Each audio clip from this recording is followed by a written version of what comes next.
What an awesome talk on knowing what you're for. And guys, as you can see, we have a special guest today. Look at guys, Tay's back. So welcome Tay back from being a new father of twin girls. I mean, your life has been upside down for the last few months. Glad everything is going awesome. The girls are healthy, Carrie's healthy.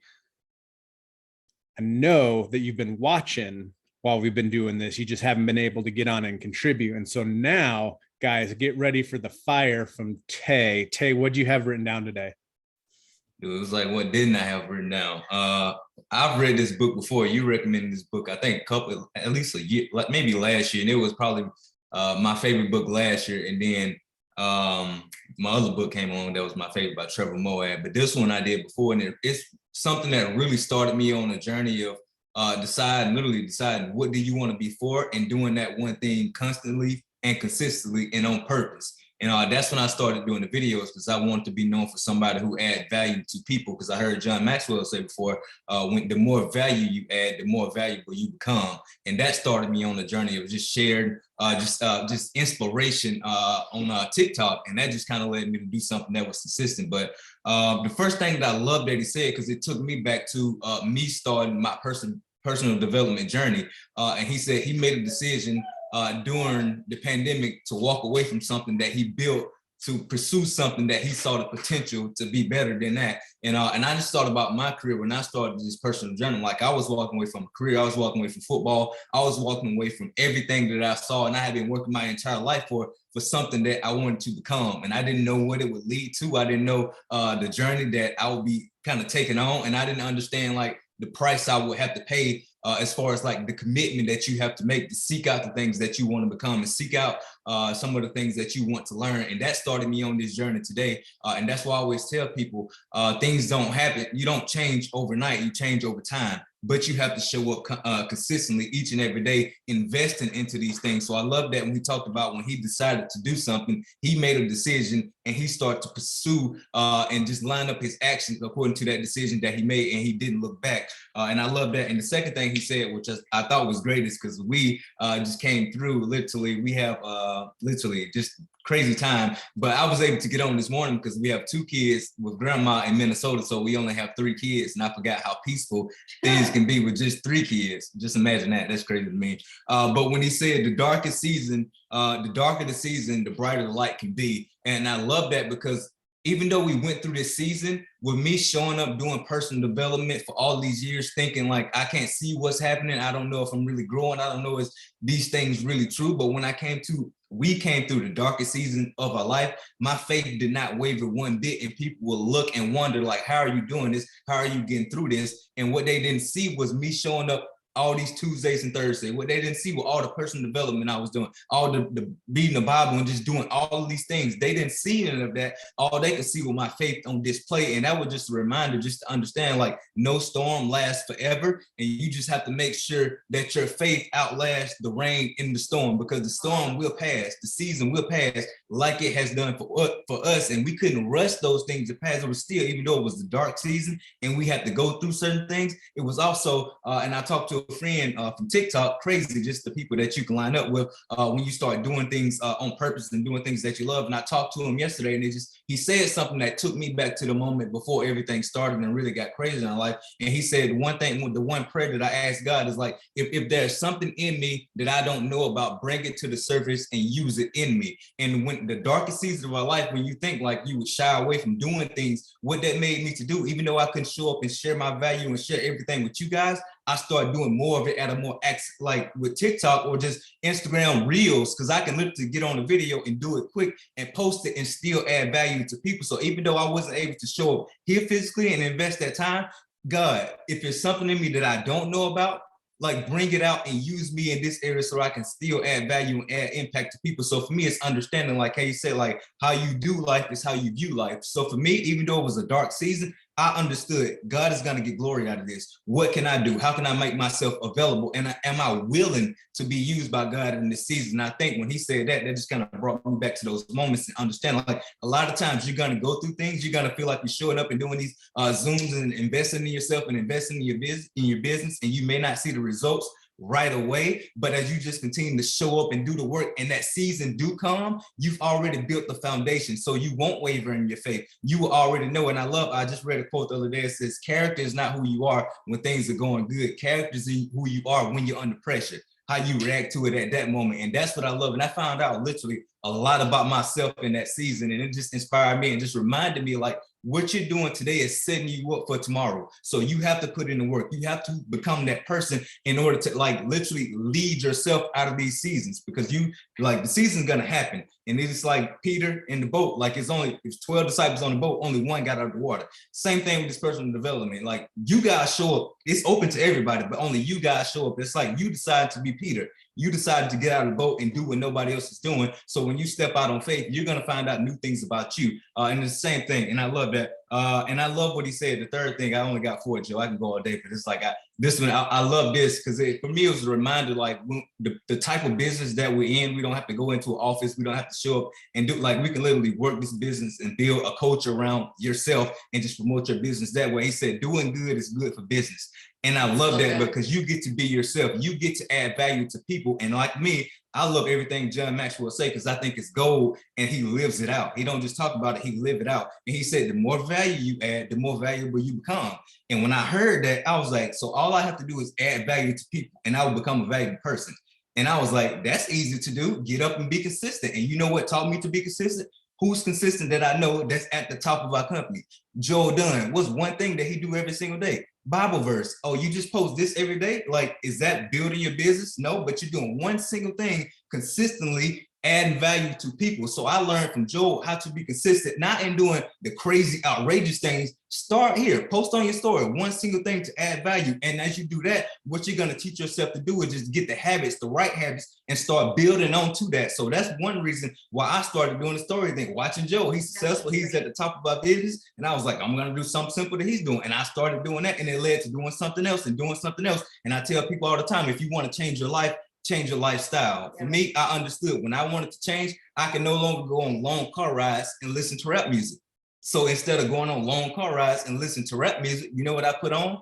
Personal development, because I want to change my life. So I have to change my lifestyle. If I continue to listen and do these things, I'm going to continue to get those results. But once I start changing my lifestyle and doing certain things, it led me on a different path to become something different, which got me the results that I was going after. And just the last thing that I'll share, and he said, like, what do you want to be known for? And that's the thing that when I say, like, when I read that book and I decided, like, this is what I want to be known for, a person who adds value to people, a person who will just inspire other people to step their game up, inspire other people to understand, like, all you have to do is make one decision and they can change the rest of your life. But you have to make that decision and you have to step towards that decision every single day. So I want to be known as that person. And the only way that I can be known as that person is to live it out every single day, to do these things every single day, to share it every single day, to point people, to inspire people every single day. So that's the one thing that I started to do consistently. And I didn't understand the impact that it was having on our business until my wife started telling me, like, the influence that you have on people, because you don't get on and you don't try to sell to people, and you just get on naturally. And you always mention, we work from home, we do this. And people always curious, like, well, so what do you do?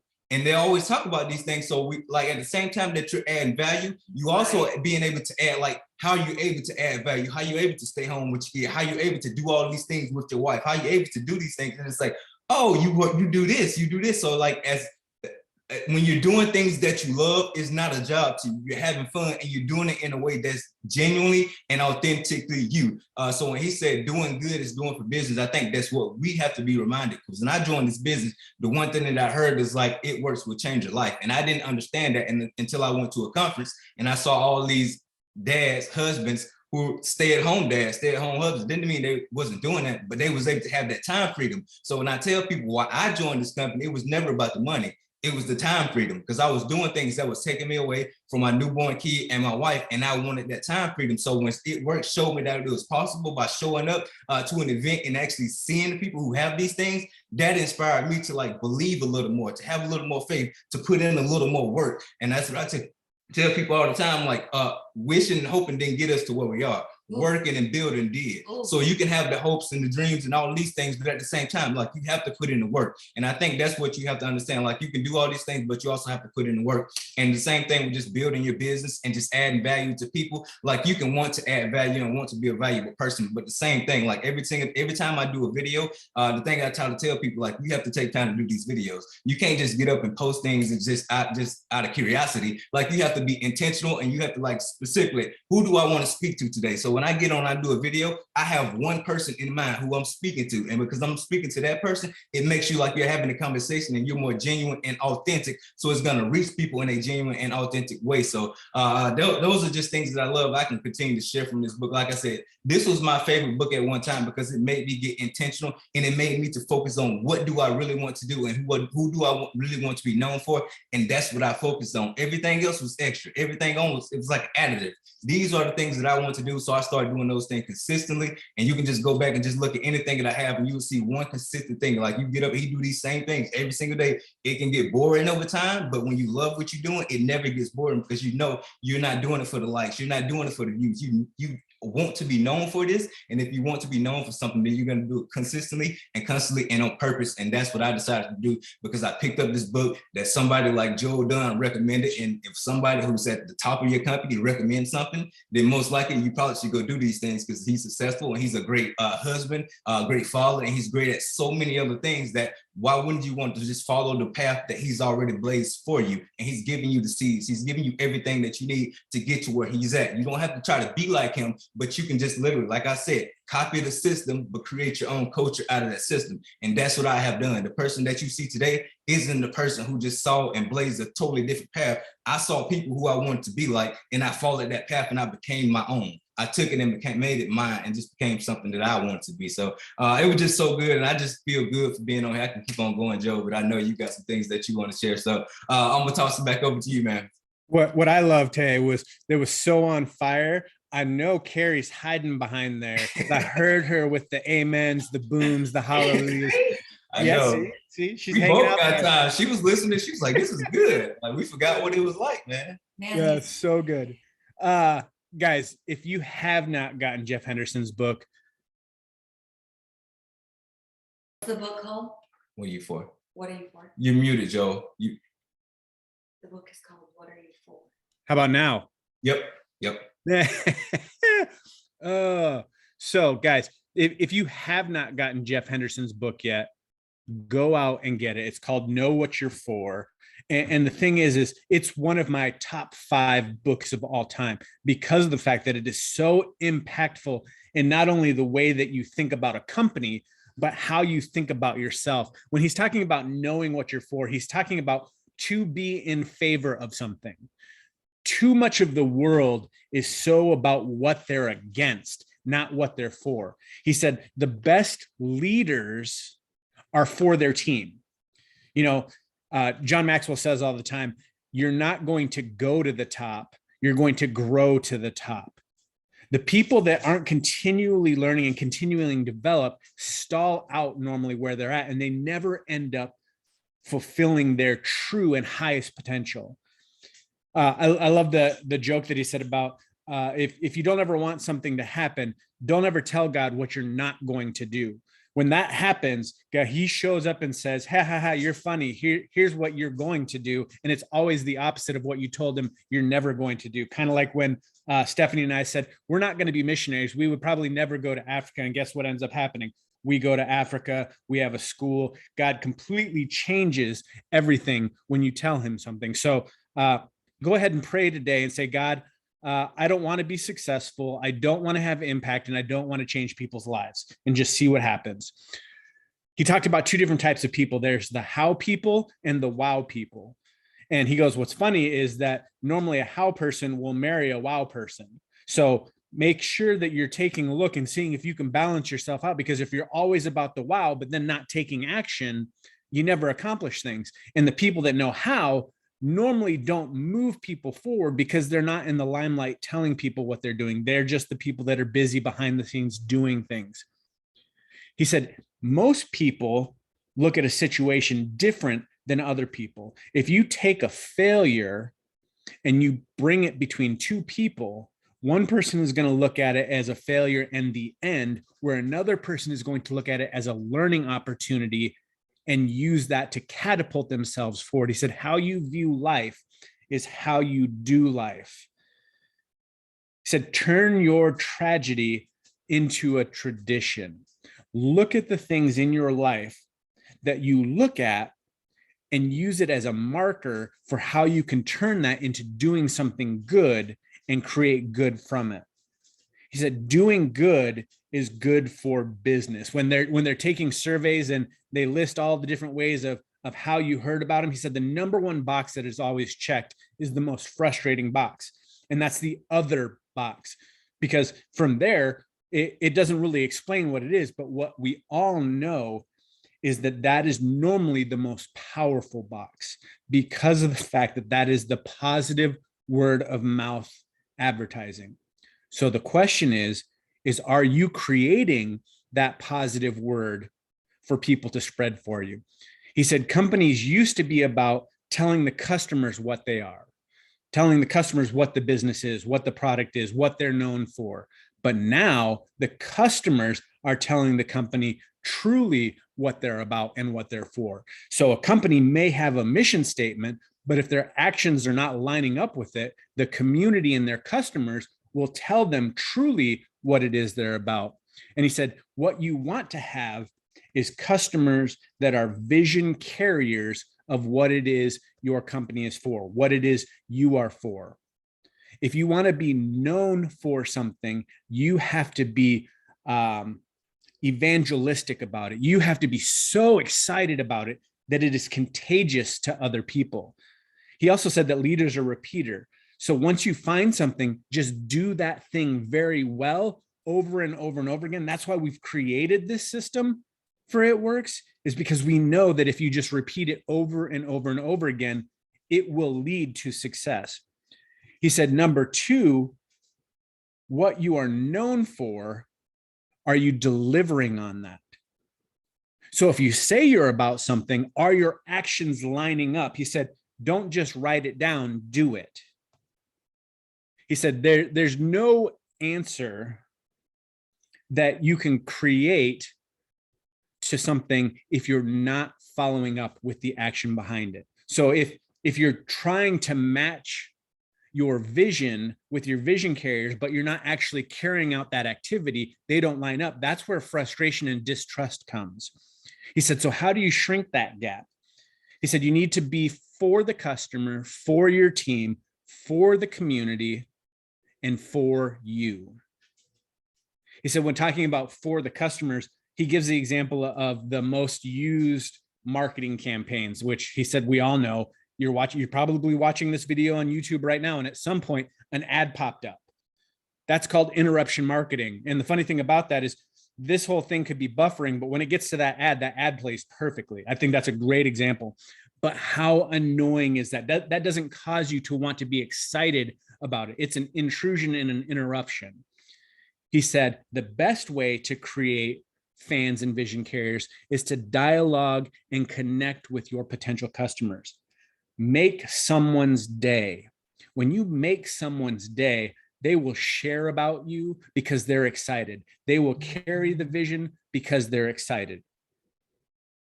He said, highlight your customers, thank them, give them gratitude. Guys, share things about people in your stories, on your posts, because that gets them excited because you're showing your appreciation to them. That's why we shout out promotions. That's why we post when people tag us and stuff, because we want to support you. We want to see your success. He said, take Andy Stanley's advice. Do for one what you wish you could do for everyone. Number two, he talks about your team.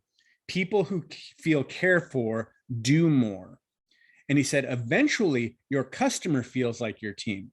So if you're treating your team amazing, that will trickle down to your customers, because happy teams create happy customers. The one thing that he talks about that is on my 2022 to-do list is the handwritten notes. Guys, there's something so powerful about that. And it's been on my to-do list. And guess what? It's been on my to-do list, but I haven't been taking action. When you start taking action, it becomes habit. Like Tay said, he was thinking about doing videos, but he didn't just think about doing videos. He started doing videos. No matter how uncomfortable it was, no matter how hard it was, he made sure that he kept doing it. And look, it's created a habit. And now he's up doing it all the time. Number 3, you got to be for being for the community. Belonging leads to more buying, not buying more leading to belonging. So are you creating a culture that allows people to come in with you? He said 74% of people today could care less if a brand they are using disappeared from existence. Be the other 26% that is creating so much value that if you were to be gone, they would notice. Not only they would notice, but they would be sad. And number 4, and for this one, I'm pretty sure it's the most important because it's the one that it starts with, you. Being a happy and healthy you is so important because everything flows out of that. So the question is what do you want to be known for? Take time to write that down today. Making a difference in other people's lives is what I want to be known for. I want my legacy to be I changed people's lives. Everybody that I came in contact with, like Tay said, I want them to feel that I'm for them, that I appreciate them, that I want to serve them and make them better. But not only that, you have to know what people think and know you're for. So you always have to check and see if you're lining up with what you're saying. If this is your mission statement, what do people think you're for? Make sure that those two things match up. And again, not just written down, but well lived. Guys, thanks for jumping on today. Go out and make it an amazing week. Be the best for your world. And I hope your week is as awesome as you are. We'll see you again later.